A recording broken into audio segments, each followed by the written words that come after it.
Problem with being problematic. Get the light beam on me ready for electrostatic. Don't you step into this box if you're not batting. Then my gang got tools. You could call them boy crap, man. This gang got rules, man. You better watch your passes. This ain't not. What's going on, guys? This is the Totally Blitzed Fight Club, the show where you come to watch us get hella high, get hella drunk, and talk about hella fighting. This is your host, Paul Pick'em Win'em Concha, and I'm joined with the two. Hey, man, you already know it's your boy, fading ass boy. And I'd like to start the episode by just saying, fuck you. Let them know. Hey, man. Hey, you know, we joined by our boxing guru, boxing specialist, the man with the two hands that be wrapped up. Yes, sir. What's going on, boys? You already know what it is, man. So, hey, man, let me know, Mark, man, what we got coming for. What we got coming is we talking boxing, we talking hands. I heard we talking triple G. And like, hey, all I know is G's. I only know two letters, K and a G. That's it. Nah, man, this weekend's packed with fights. We got all types of fights. We got deep cards, man. It's really deep, but Triple G fight 3 a.m, 5 a.m. You gotta be up. That boy fight at 5 a.m. Nah, bro, he's getting out there at like 3. I think the first fight's technically at like midnight our time. Yeah, I think the card starts at midnight, but by the time G comes on, it might be like 5 a.m. So we gotta watch those shit. So you tell me I gotta be up at 5 a.m. watching this man bust some ass. Yeah, man, you gotta start the night with boxing. Early bird gets the worm, bro. So you tell me, so like I have a good excuse to sleep from 12 to 8. Like, yeah, man, 12 to noon to 8, I'm slumped. I got fights to watch tonight. All the way to the nighttime. I'm gonna be in that bitch doing push-ups, waiting for my dog Triple G. And the thing is that like after that fight ends, you can take a nice little 5-hour nap and then wake up, and then there's gonna be fucking more fighting for the rest of the day. Right. Oh wait, it's 8 a.m. Saturday? Yeah, it starts like Friday, like midnight going Friday into night, Saturday. Yeah. Oh, they got my niggas knew I had to go to the Jerk Fest this weekend. This some bullshit. Oh damn, bro. Yeah, I'm gonna have a 5-hour energy. Hey, you know, I actually tried coffee today. That shit kind of decent. I threw a Reese's in that hoe. That shit was fire. Coffee, A little sugar in that motherfucker. I'm telling you, throw a little sugar in that. No, I ain't put no sugar, no cream. I just threw a Reese's in that bitch straight up. Oh, Reese's, I'm dead. So motherfucking, and the shit was old, so it took a little second to know. But motherfucking, that shit was fine. So I think I'm gonna be up off the coffee, man. But who else is fighting on this card, man? What we started with? First one, we're gonna go with the early bird special. We have the Dazen promoted over there in the Saitama Super Arena in Japan. If you're Friday night, if you're up at midnight, tune in. We're gonna have the Triple G versus Ryota Murata. Hopefully I said your name correctly. Murata. And this card, I won't say is the most stacked. There's a lot of Japanese fighters, but just for the country of Japan getting boxing back in a big time, they're talking about this might outsell the Tyson fight back in the 90s. Like, this is a big deal for the country of Japan and big for just boxing in general to be able to have that market back. Definitely, man. Just to have a sellout arena, man, and where they don't have to watch a fight in America, then this is gonna be a big sellout fight, which would be fun to see the crowd. Yeah, and first fight we're gonna talk about on the card. We're only gonna talk 2 fights on this card. We have the Janto Nakatana versus Ryota Yamawachi. Nakatana is 22-0. He's the WBO flyweight champion right now. Yamawachi is only 8-1, but yet he's still ranked like consistently throughout all the rankings. He's top 10 almost all of them, even the ring. He's number 2 on WBO, number 3 on WBA, but he's only 8-1. And if you actually look deep into his fights, he doesn't really fought anybody. So this is a questionable ranking in my opinion. I know I'm not no boxing guru, but that's just questionable to me. I honestly think this is gonna be I think Nakatana, who doesn't get talked about a lot, from everything I saw and watched, he's truly a world-class talent, and he's gonna go beat the brakes off of Yamawachi. And Yamawachi might be good for a domestic fighter. He might hold an Asian Pacific belt sometime in the future. but Nakatana is gonna this is gonna be and Showcase his talent. both of these people are firecrackers. They fight at like 115, 117, but yet they throw bangers. So this they this got is some gonna pop to them at that it's gonna be weight. a fucking fight. That's interesting. And the one that we're mainly gonna talk about here. This is the big dog on campus here. Triple G's going all the way to Japan, 41-1 versus Ryota Murata. He's 16-2. This is for 3 belts. Triple G's putting his IBO and IBF belt on the line. Murata has the WBA Super Champ. So they got 3 belts on the line. Who wants to talk it first? I'm gonna talk it because like I look at this shit like this. I'm gonna be up at 5 fucking a.m. from 3 to 5 a.m. to watch this man Triple G. Why? Because something you need to experience in life. Like I've watched a lot of Triple G highlights, especially for those 2 fights with Canelo's. They were throwing punches that they could put each other in the hospital with. Like a regular person would be deceased off of the hits that they were power. And them boys are just going at it, like banging it out. So like I really get to this. I'm really looking forward to this, seeing Triple G live, put them things on somebody. But tell me, Mark, what that boy finna do to him? I'm hoping for Triple G to put together what everyone's really looking forward to. Triple G is just showing case like that. He's not too old. I mean, he gonna turn 40. I think he turns 40 the day after the fight. So I think like he damn near 40 years old. 39.9999. Yeah. That shit. So that's the biggest question going in. Like, cause his last 2 fights, I wouldn't say he looked bad or I wouldn't say he looked off, but he didn't look like Triple G from 2015, 2016. So that's what everyone's kind of looking forward to see if he can, because if he wins this fight and Canelo wins his next fight, they're going to fight in September for sure. So, like, he got to show something that he can still hang with someone like Canelo in September. So, hopefully he can put together a good performance, but we're going to see. Hey, man, I want to see Triple G fight I wanted to see him fight other guys in the division, but I definitely would take this fight because this is still a solid fight for him, especially for a comeback fight. I like it. I don't see nobody beating Canelo though. So if Triple G handle business today, I mean this week we gonna see them boys in September because I really don't see nobody beating Canelo unless your name Floyd. Murata's walking out there with 3 belts around his motherfucking waist. Oh man, that boy Triple G's 39.9999. He's slowing down. He still wants to fight Canelo, but I do think Murata might win here with the upset in front of like the fact that it's in front of his crowd. And also like I don't know when Triple G got over there, but that's like a lot of jet lag you're gonna have to deal with on top of cutting weight probably for the weigh-ins, and then you're gonna have to deal with a very hostile crowd in front of the Japanese, probably like 100,000, because they don't sell like they do here in the US. Like they have super arenas, like they're gonna put out a fucking show. And this fight was supposed to happen 3 years ago. Boxing politics gone away, so I'm happy it's finally happening. I'm happy there's still belts on the line because both of these guys had some losses before they got to this point right in here.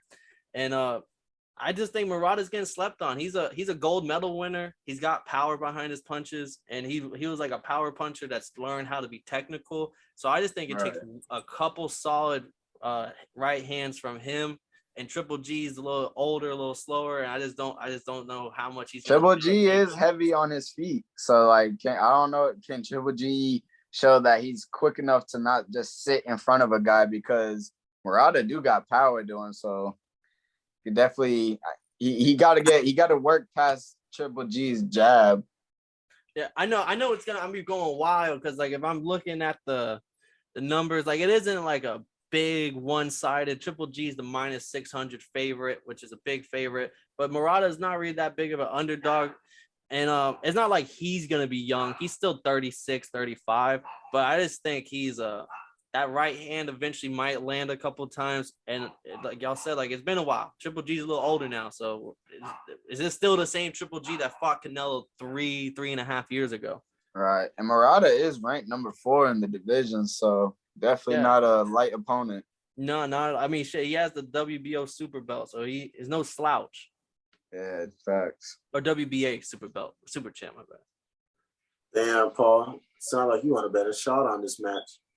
No, I'm not taking a shot on this one. This is a big underdog type. Nah, you're not the first person I've seen that called for an upset. Some other people are saying Murata could pull it off. If you like the bet and you have a spare $10, it ain't gonna hurt to go throw that 10 on Murata and enjoy the fight. Bro, this man Joel B's dropped 45. Cause like that's gonna be crazy. But I mean, Triple G, we gotta see something, man.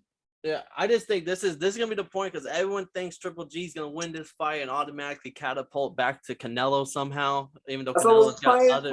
Yeah, but Canelo's got other things on his mind. I don't think he's even looking towards Triple G's direction right now. And I think this is gonna be the nail in the coffin fight, where this is gonna be the fight where he's gonna lose, and then now Canelo's like a universe away. He'll never be able to get back into that Canelo. Triple G loses this fight, that's gonna fuck up Canelo's plans because Canelo signed a 2-fight deal with DAZN, with Matchroom Boxing for the B-Ball fight coming up, and then Triple G in September for September what is it, like 7th or something, 17th. He likes to fight. Man, but if Triple G loses, that messes that whole plan up. So man, this I'll is be up in boxing, baby, bro. They'll just rip those contracts up and keep it moving. Yeah, yeah, hell yeah. And they're a little shady. Nah, but anything can happen. That's the world of boxing. Next fight, this one you're not gonna have to wake up at the ass crack of dawn to watch. We're going all the way to San Antonio, Texas, to Alamo Dome. Another DAZN spectacular. First fight we're going to talk about. Honestly, this fight's only being talked about, I think, because one of them is a son of an all-time great. But we have Gabriel Rosado, who's 26-14, versus Shane Mosley Jr., 17-4. What do you know about this Shane Mosley Jr. other than he's the son of Shane Mosley? He's had hype behind his name. I feel like he might have had a slow start to his career. So maybe I feel like people are looking towards this fight as like a step up and maybe get back on track to that.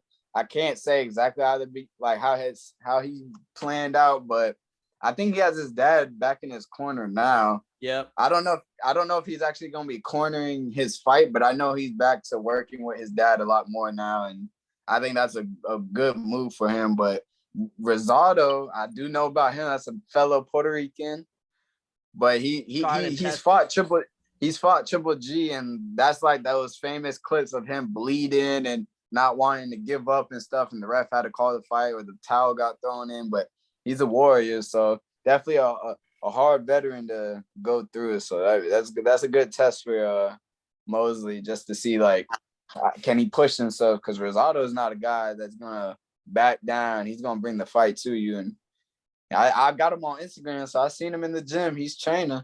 He's training. You DM him, telling him, hey, bro, don't play. Shane Mosley, get your ass now. For real. No, I'm kind of on the same thing. I'm not too big into Shane Mosley Jr. The more I was watching some of his things, I think it's more of like who his dad is and that push, and that he can sell some tickets. He has a good chin. He's a good athlete. He has the heart because he wants to follow in the footsteps of his dad. But not everyone is Shane Mosley, and that's my best. That was my best thing for him. Was like everyone's not your daddy. Like, so I see where you want to do what you want to do with your career, but I don't think you'll ever probably get further than maybe like a mid card level. And but Gabriel Rosado, he's 26-14. Don't let the record fool you. That man, for everything I've seen, he fights a lot of good fighters. Like he's the I don't want to keep using this term because I feel like I'm overusing it, but like the Nate Diaz type. Like he never won a belt. He probably was never top 5, but he just fought almost everybody that was considered top 5 at one point. I think he recently is coming off a knockout of the year when I think last year, some people had him winning knockout of the year. So like, he's definitely not a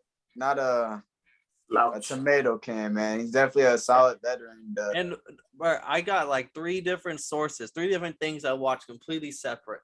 And all 3 of them said that some of his losses were controversial decisions. And they named multiple fights. And I was just like, damn, like, they're not like, if one person told me, okay, 2, but by the 3rd time I heard that some of his decisions can be attested to some bad judging, and then and then some no decisions after he won fights and the other fighter pops for PEDs. So like his record kind of be deceiving because of like, he had the bad coin flip sometimes. That shit sounds like boxing. Sounds like boxing. It's tough to be number 1, man. You got to go through a lot of shit. Facts, man. But I mean, if I was to pick someone in this fight, we don't even need to do picks, but I'm taking Rosado just because I'm not highly on Mosley Jr. Yeah, I ain't gonna lie. I'm gonna go Rosado. I just think, yeah, man. And I've watched a couple of his fights, and like he's just a dog. So like, unless Shane Mosley Jr. can come out with some more dog than him and really put it on him, I don't see it happening. So that's just how I'm going with. I'm not gonna lie. I've never seen either of them boys fight before, and like everything says to go pick other dude. But I gotta rock with my people, man. And that boy Shane Mosley Jr., a fellow light skin. You feel me? So I'm saying I gotta rock with the light skins. You feel me? We gotta still look out for each other. You feel me? Because I know you see it.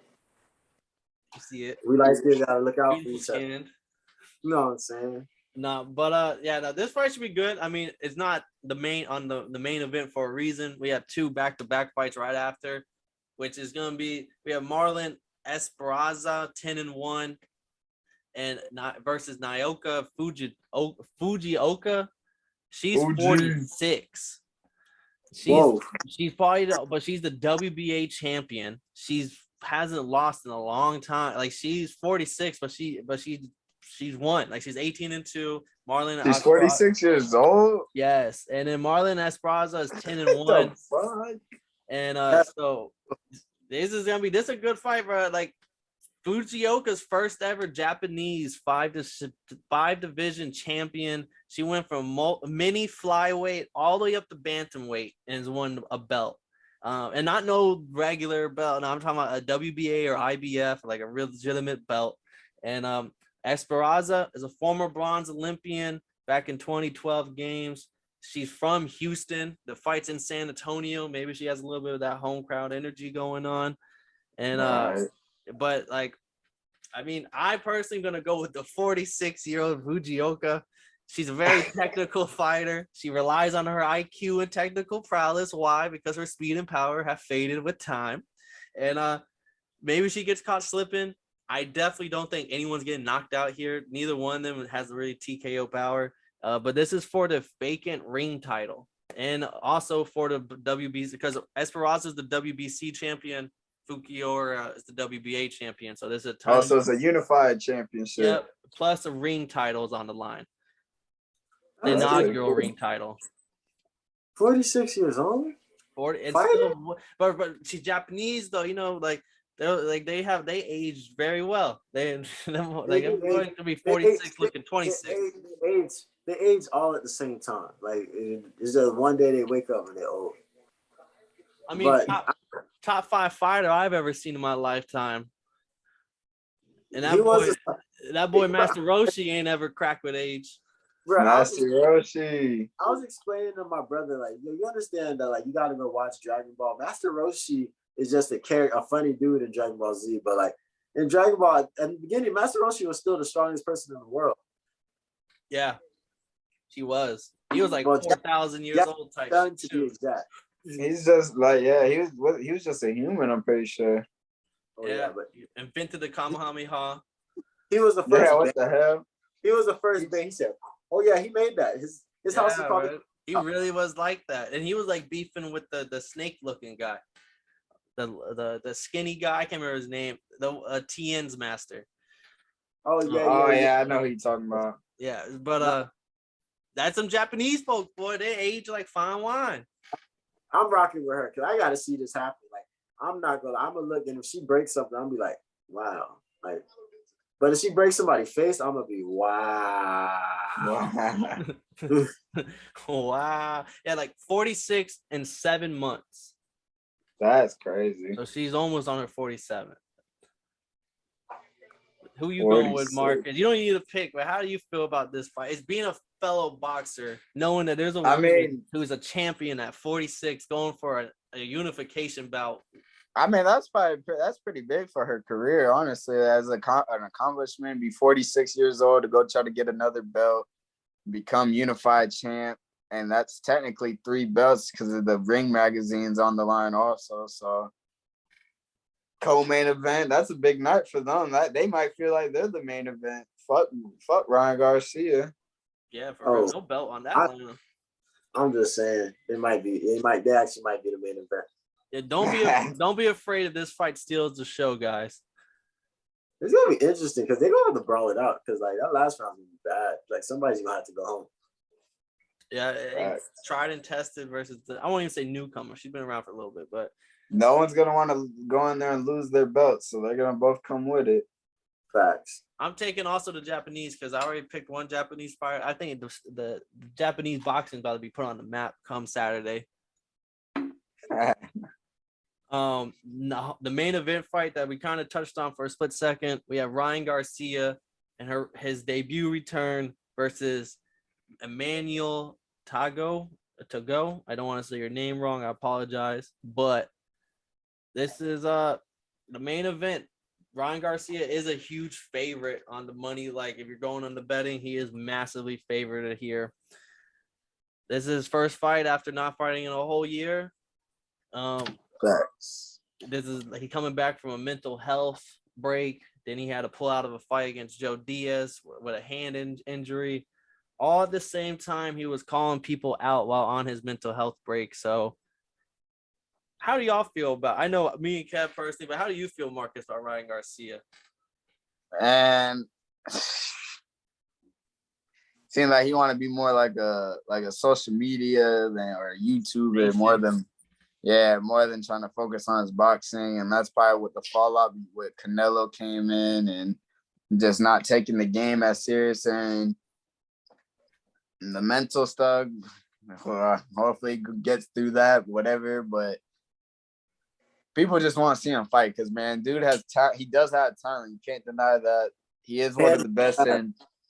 He's definitely one of the best in his. Yeah, he's definitely one of the best in his division. So people just want to see him fight and not take these long layoffs like he's been doing. So he's still young, and we just want to see him fight, really. But I'm excited for this fight. But I wouldn't say excited, but more excited to see if he can get back on track like he was in his against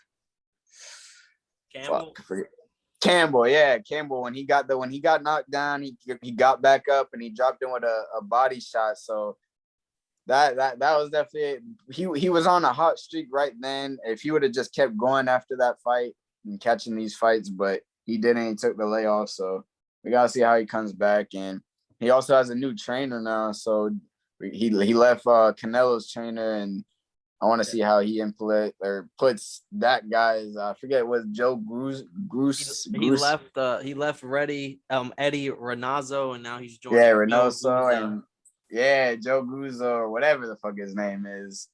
But to see if he can take anything that he did learn in Canelo's camp, if he can carry that to his next fights. And people do say that he looks impressive in the gym, and people say that his media workouts. He's a really good fighter to watch, like, work out. You know what I'm saying? Like, he's really talented. It's obvious. So now he just has to show that in the ring. And I would want him to put together a good performance on this fight and then get a fight in the summertime, maybe like July, August, maybe, and try to fight multiple times in the same year. Gervonta Davis. If not this year, at least let me get it next year. Gervonta Davis. Nah, he needs to fight Gervonta because I feel like there's no more really waiting anymore at this point. Somebody got to hit. They are talking that maybe the winner it's all being set up for Garcia, basically. I'm not trying to send shots to go, but he is a massive underdog. He is very accomplished, 32-1. his only loss was his very first fight in the boxing. So he's been on a 32 win streak. He hasn't lost since 2004. But he is 33 years old. He's only ever fought out of Ghana, his home country, twice. And so he doesn't really have, like, he's one of those people that that only fights in Ghana, and he only fights people in the area. Like, he doesn't have many good fighters on his resume, even though he is 32-1. So it is being set up almost like a Garcia here, welcome back fight. And yeah, exactly. People are talking that the winner of this fight does have a shot at the Haney Cambosa. If everyone's thinking maybe Cambosa wins, that Garcia might be in line for that fight if he wins this fight pretty well. That's crazy. Like, Lomachenko just needs to come back, take his belts back, and run the division real quick. Until Teofimo, he going up, or he's staying where he at? Nah, Teofimo is going to 140. Oh, damn. Yeah, so like how like if Garcia wins this one, how do you feel, Kev, about him potentially? I mean, this is if Haney doesn't win, because if Haney wins, that throws a monkey wrench in everything. I look at this like this. At the end of the day, boxing is always going to be politics. If I want to ask anybody to see Ryan Garcia, first off, I want to see Ryan Garcia put on a great performance because he is a talented fighter, like straight up. Like, Brent knows what he's doing, and he knows how to connect with an audience. He has a social media presence and all that stuff. And like, I'm not a boxing guru, so I'm not gonna get into like if he does or doesn't. I don't know about that. I just know he needs to win today, and like Marcus said, he needs to fight again in the same year. If not in the summertime, let's at least get something in November or December. Right. And like, let's set up some wins and get a mega fight with that boy, because he has nothing but talent. And like, the division is loaded. Just start fighting each other. Y'all gonna see. Yeah. The division is loaded. Like, start fucking looking around. Yeah. Look to your left, look to your right. Yeah. Look, like, Stop looking down. Mega fights are not hard to find in that division. Like, there are a lot of big fights. No, in fact, hey, my best advice for you, Ryan Garcia, if you're listening, is stop the barking. It's time to bite. And I'm not gonna lie. I think I can't. Somebody could fact correct me if I'm wrong, but and, I was on Twitter and there's some bitches be saying, "Fuck me if I'm wrong. 2 + 2 is 8," and I'd be like, I hate hoes, but but just correct me if I'm You're wrong. funny though. I'm not gonna lie. All you gotta do is correct me if I'm wrong, but I think he came out and started talking once Cambosa's upset on Teofimo. Once he did that, that's when Ryan Garcia came out. Yeah, man, I'm trying to fight them boys. I'm trying to get in there. I would say he wasn't really talking too much towards like Teofimo when he had the belts. But once Cambosis got the belts, Tank started calling out Cambosis.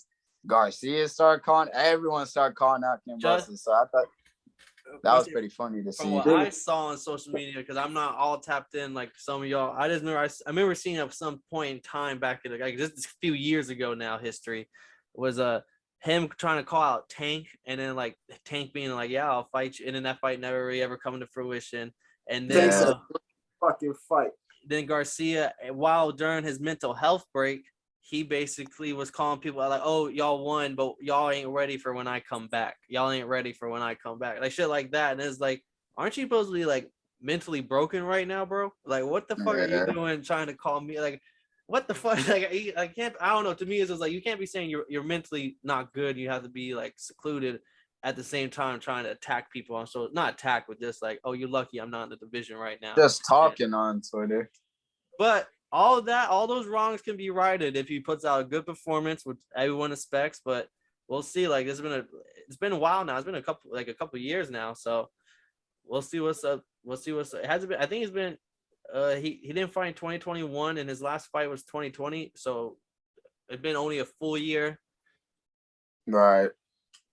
So yeah. I mean, one thing I would say, like, doing these long like breaks, it's gonna be hard to stay at that 135. And I think they already agreed that this weekend. I think he's fighting at 139. So like, I don't even think he fully is at 135. So like, who knows how long he can even stay at 135 and get all these big fights. He might have to move up to 140 pretty soon, because the longer you take The off, female you're be gonna right there. you're gonna be growing into your man strength and like your man body. So like he won't be able to hold down that one. And Ryan Garcia is kind of tall, so like he's gonna fill out to higher weight classes. So we gotta see how long he can even stay at 135. So he needs to stay active. Nah, good point. Gotta walk around at least 160. But that closes us out at the Alamo Dome. Tune into that on Days In. It'll be Saturday. Next fight is Showtime in Las Vegas, the Mecca of fighting. I heard my backyard is Mecca of fighting. Some backyard. No, but we have two really good fights here. The first one, we have former champion Tony Harrison versus Sergio Garcia, a former European champion. 33-1 is Sergio Garcia. Tony Harrison's 28-3 and with a draw. Both of them are top 15 fighters. Some of them even being top 5 in WBC. This is gonna be a good fight. Like, tell me something about, like, Marcus. You're the guru. I mean, you're the first person who brought up the Tony Harrison name to me. What's up? Like, who's Tony Harrison? What's some, like? Does he have some good wins? Does he have, like, who's he? He's a pretty decent fighter. He's definitely got some skill to him. His biggest win was a couple years ago when he upsetted Charlo and took his belt, and that was actually on a night where the Charlo twins was headlining a co-main event and main event. Like, twins were co-main eventing with each other. So like it was a big night. It was a big night for the Charlos, and Tony Harrison came in there and upsetted them. Yeah, so like, I remember watching that live, and I actually think I scored it in my notebook watching that one. And he came out with a big upset, but when they ran it back, Charlo came in with a better game plan. He ended up taking his belt back. So Tony Harrison's probably he's back to trying to climb up the ranks, and I think this is a good fight to him to try to get some movement. I think I think it's 154. So definitely a good little fight for him. If I'm not wrong, I think Sergio's last fight was against the main event, Fundora. He's coming off his loss against Sebastian Fundora, who is the main event right after him, which I don't know how common that is in boxing, but when I saw that, I thought that was pretty funny. This is like a showcase for the 154 real quick. Those 4 guys are all in the mix for that 154, so that's pretty interesting. Okay. And one thing though, I was gonna say is I don't know this name, you might know the name, but Tony Harrison is coming off a draw against Bryant Perella. All right. I don't know too much about him. Okay. Some people did think he actually lost that fight, so I thought that was good to note, was like that one draw on his record. Some people are leaning towards it's actually a loss, which is kind of telling, like coming off of back-to-back losses almost now. Garcia, I mean, Fundora, when we talk on Fundora, it's just like he's a completely different fighter than anybody else in this weight class. And it's so awkward to fight him where you might take the first 5 rounds to figure him out. And that's what Garcia was doing. By the late rounds, he looked like he was outworking him. He was having better shots. And it was just the tale of you did it all too late, a little bit too much too late. And too late. Yeah. So, but Harrison, he did upset Charlo, but he hasn't won since 2018, which is crazy. And that's all because he takes since he won that belt, he took a whole year before he fought the rematch against Charlo, and then another year before he even got back in the ring. So, and that's where these guys go wrong. And then ring rust is real, so you got to keep active. Got to. But this is a very even fight. It's good for your mental to stay on it, like to be on it 24/7. So I like. Some guys get out of shape. Nah, that's in multiple sports, but this fight's gonna be even as fuck. So, but I'm taking my former European champion. You feel me? Let me see what the Europeans talking about. Yeah, you're not sticking with your brother. What you mean? You ain't know I'm part European? Yeah, I'm part European too, but nah, man, I'm taking bro because I feel like Fedora is like the truth. So like, I feel like a loss from him doesn't really count as a regular loss. Like, you feel me? There's just certain people that like they got it like that. So I'm gonna see what bro talking about. I'm gonna score this one. I'm gonna be in that bit. Hey, he stole his ass. That's definitely one. Oh, I think he called him a bitch. That has to be 3. That boy Yeah, Kev, that boy Kev's gonna have that. You know, whenever every fight goes to decision, it'll be like two judges are very similar, and that one judge has the other guy win. It's like all the way And out it's there. yeah, that's gonna be Kev's card over there. He was Yeah. like, no, stole him in the 4th round. Yeah, is he good over there? Nah, but I'm co-signing with Kev. I'm taking Garcia. I just think Harrison. I don't know. I don't even know if he's older. I think he's only in his 30s, but he was fighting maybe 3 times a year before he got the belt, and then he started doing 1 fight a year. I don't know. That just tells me maybe his mind's not committed to it no more. Maybe I don't know like what's going on. Garcia, on the other hand, he's hungry. So give me the Right. hungry young fella. Give me the hungry dog. Nah, I'm probably gonna rock the same unless Harrison can really prove me different. But he, like you said, the inactivity is a question mark. Never been a fan of activity. Just do that shit. Yeah, Harrison does have the range though, so that's why I might see like an early fight. Harrison might win the first couple rounds with like some jabs, but come late fight, Garcia, just like in the Fundora fight, come late fight, he's gonna figure you out and he's gonna get inside. And he's gonna tear you out and just outwork you. All right. But the headline here, this is the person we've been talking about a couple times. This is a big fight for this division. This is for the vacant WBC interim junior middleweight belt. Erickson Lubin versus Sebastian Fundora. 24-1 is Erickson Lubin. 18-0 with 1 draw is Fundora. Introduce your boy, Marcus. All right, man. Lubin, man, he was a hot prospect coming out. He was riding a hot streak. He got a title shot against Charlo. Ended up not going too well. Ended up getting knocked out in the first round. Pretty bad. But he ended up changing trainers, changing trainers and fucking moving on with Kevin Cunningham and fucking just kind of took off, went on another little run, and he's definitely on a hot streak right now, and he's a knockout artist. Like, he can really look for those knockouts, and he really puts his punches together. He's a nice little southpaw too. They train down here in Florida, down by I think near Miami for real. But I like Lubin, man. He's a nice fighter, and I'm gonna let you introduce Fundora, man. You go ahead and introduce him. Fundora is straight out of a video game. Sebastian Fundora, 18-0 with 1 draw. He's 6'5" and like 3/4 of an inch. He's basically 6'6" walking around at 154. There's nobody. He is built that's different. He's lengthy. 6'5" at 154. He's got reach on everybody. He's got people. Okay, reach is one thing, but when you got to punch up, you're already having to out. Like, it's not good for you. You're already gonna have to lose more inches at that point. So. So it's a big reach disadvantage, but every fight's like that with him. He's not the best technical fighter. Everything he does looks awkward because of his size, but his size is what makes him so good. Every fight, he's just a different fighter. You can't go in there like every other fighter. Like, okay, I'm gonna have to watch this, and this. He's completely different. He's awkward to fight. He's just one of those guys that you just have to game plan for completely differently than anybody else. And if you want to fight someone at his height, you have to fight the heavyweights. You have to go. I was about to say, bro could go heavyweight if he was like a half an inch taller. Like, nobody would notice. Yeah, no, this is probably the most, that girl fight from the last one with the 46-year-old. And this fight here between Fundora and Lubin, I think these are gonna be the 2 most interesting fights of the night in Triple G. I think those are like these 3 are gonna be some big bangers.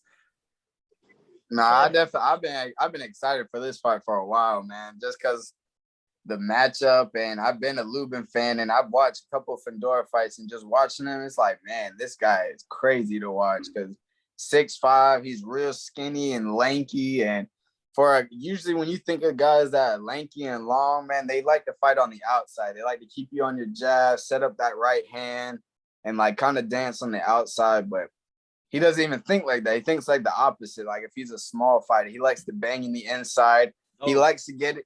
He likes to get in the inside and likes to go to the body and bang on the inside and apply that pressure. So it's different to watch. But one thing I would say, sometimes he does leave his chin open, or he leaves himself open when he swings. So like hopefully he can't really do that with Lubin, because Lubin will come in with those looping shots and try to knock him out. And that's what he's gonna look for him to come in like that. But I think the key to Lubin winning is the attack the body, man. Break him down, attack, rip to the body, and just kind of chop the tree down and just. I'm going for 5th to 6th round knockout by Lubin, but I would not be surprised if Fundora wins at all, because he might dominate if anything. Like Fundora is really like that. Kev, to put in perspective, Lupin is 5'9". What? So yeah, this is like most of the fighters around the 5'9", 5'10" range. So that's how different of a fighter. Like it doesn't matter how skilled he is in some things, he just has an overwhelming force about him. Bruh, And you see it in the ring, like you see the force. It's different. Hey, look, right. So I'm 6 foot 5'11", 6 foot 155. License says 6 foot, so I'm 6 foot, motherfuckers. 155. And I just imagine a 6'6" motherfucker talking shit. I'm grabbing a pistol. Like, I got time for this tall ass motherfucker. What the fuck am I supposed to do? The towering like inferno, bro. What the fuck? I gotta slap the nigga like I gotta slap the nigga. I gotta weave down. What type of bullshit is that? You gotta weave down. What type of bullshit is that? Fuck up.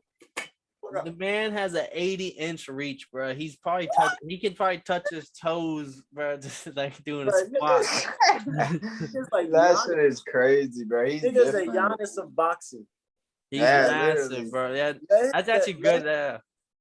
Let him get some weight. Let him go up a weight class, and then we find out that he just had nothing but lean muscle in his body. Like his 10 pounds is a normal 18 to us. Well, since Marcus wanted to point out my fighter's little bit flaws he has with his game, I will want to say that Lubin does have a chin weakness, bro. He didn't have this problem early in his career, but the more like after that Charlo fight, that first round KO, I don't know if his chin just broke or just like since then he fought Terrell Geisha and Giasin Rosario, both of them pretty good fighters. Both of them he overwhelmed both of them, dominated wins, but both of them wobbled him late in the fight. And yeah, I know what you're talking about. So he still can dominate. He can still, but that chin is something to watch for. And with someone like this, Fundora, that's why I'm going to take Fundora here. I think it's going to be either decision or he's going to end up like a competitive majority decision, or it's going to be like a TKO late stoppage or something where like he gets dropped and he just can't continue the round. And it might go to decision. That's what I say. It might be like a competitive majority decision, like both all three judges score one way, but it's very close. Right. But that 18, like I think both of them. This is one of my favorite fights because Marcus been telling me like boxing don't put the best against the best, or at least upcoming versus upcoming. This is a risky fight for both these fighters. Like Fundora is like one fight away from maybe being able to sit before he gets like not interim, but like a title. This is a number one contenders fight. So like whoever wins this fights for a championship. So it's a title shot, guaranteed title shot. So it's definitely going to be interesting. Both are young too, because Fundora's 24, Lubin's 26, and this is like Lubin could honestly wait right now, sit on his ranking like some other fighters do, and wait for the title shot, and he will probably get it within a year. He'll probably get a mandatory title shot. But he wants the risky fight, and so does Fundora. He can probably take another, not easy, but a easier opponent than Lubin, and win, and then sit on his ranking and get a somewhat title fight. So both of them fighting each other right here, right now. They're both minus 100 in the betting odds, and this is a spectacular fight. Give me Fundora. You going Fundora? Yeah, I mean, I know you're rocking Lubin, so I gotta go. I mean, I introduced my man. I can't turn my back on him. Nah, I can see Lubin even getting. I mean, Fundora even getting a knockout. So it really could go both ways, but I'm going with the knockout by Lubin. I think he's gonna wait for that pressure that Fundora likes to bring, and they ain't just gonna catch him with some body shots, some mean body shots, and then end up dropping him late. All right, Kev, you're the deciding factor. Are you taking David or are you taking Goliath? Damn, I just read that story. I know how that turned out. But nah, man, I'm taking motherfucking Goliath. Why? Cause we some big lanky ass niggas. You feel me, man? Come on now. Yeah. You're gonna feel every inch of that 6'5". Touch my motherfucking toes. We putting on our fucking Jason mask. You feel me? That's right. We touching our toes out in this motherfucker. Oh. All right. Well, to close us out, our last fight is gonna be not unification, but 3 belts are on the line. Top rank ESPN in Costa Mesa, California. Michaela Mayer versus Jennifer Hahn. Mayer's IBF, WBO, and ring title are on the line. She's 16-0. She's the truth. And Hahn is 38 years old, 18-4-1, and maybe 5 years ago was a champion. Wow, well, that introduction, I bet you could guess who the fuck I'm thinking. I mean, I don't want to say that any other way, but that's just how I feel. 5 years ago, this was a good fight. This is a, like Marcus was telling me, the boxing and women's fight usually is not the best matchups, and this is very telling with the matchups made here at Top Rank. I would say Michaela Mayer's last fight was actually pretty interesting. It actually turned into a little dog fight, and that's one thing she's gonna try to fix. She said with this fight, she wants to go back to the basics and work off her jab and try to get back to that boxing and not brawling style. Because her last fight, I think I could be mistaken, but it might have been like a Russian, and she really just brought it to her and just made her fight in the inside. And like it was a pretty entertaining fight for a woman's fight for real. And I think she's gonna try to get back on her boxing, get back onto the basics and work off the jab and try not to get into those brawls. And Hahn is coming off a big loss to Katie Taylor, where she got dominated from the start of the bell to the end of the bell. And so it was not like she's coming off a good performance and now she can fight for these belts. I don't know honestly where this matchmaking came from. One's coming off a good win that's a close fight, and one got off a dominating loss who's also older. She's also honest. She just had a child. She took a year off because she had a child. Now she's coming back, and I just think maybe she has other things on her mind, right? Like life. Like she's just like almost 40. She just had her first child. Like this, she's older now. Like I think this might be either her last fight or maybe another fight after this. She goes out and beats somebody and retires, but she's not gonna be around for much longer. Facts. I respect it. She sounds like she on her grind, but I'm taking the young 16-0 champion. Easy win. I don't think it's gonna be a knockout, but yeah, just give me Mayer. It's something good for her. Well, that closes out the boxing. Stay tuned later this week. We're gonna be talking UFC 273. So don't worry. We're talking all fighting comes on this channel. 273. That's a big one, man. Oh yeah, you got 2 belts on the line. It's up the street and around up in Jacksonville, Florida, stepping out. But stay tuned to Only Blitz Fight Club. It has some more shit coming for this week, and stay tuned for later on, because this whole month is gonna be loaded with nothing but boxing and UFC bangers. And next month, like this is the time to be tuned in to the Fight Club. April is huge, man. And now, Kev, I want you to break it down for them boys. Hey, I'm the guest. I'm not the boxing guru, man. I think Marcus might have to break it down one time. I don't know, man. I'm the guest on the boxing, so I came to learn. Hey, man, you already know what it is, man. Big boxing, you know, we coming at it, but we catch you back next week for the recap. You know what I'm saying? Hey, that's the Totally Blitz, you bitch. The medicines we've been Been on that rock star regimen, knowing that I'm heaven sent, higher than I ever been. I got a problem with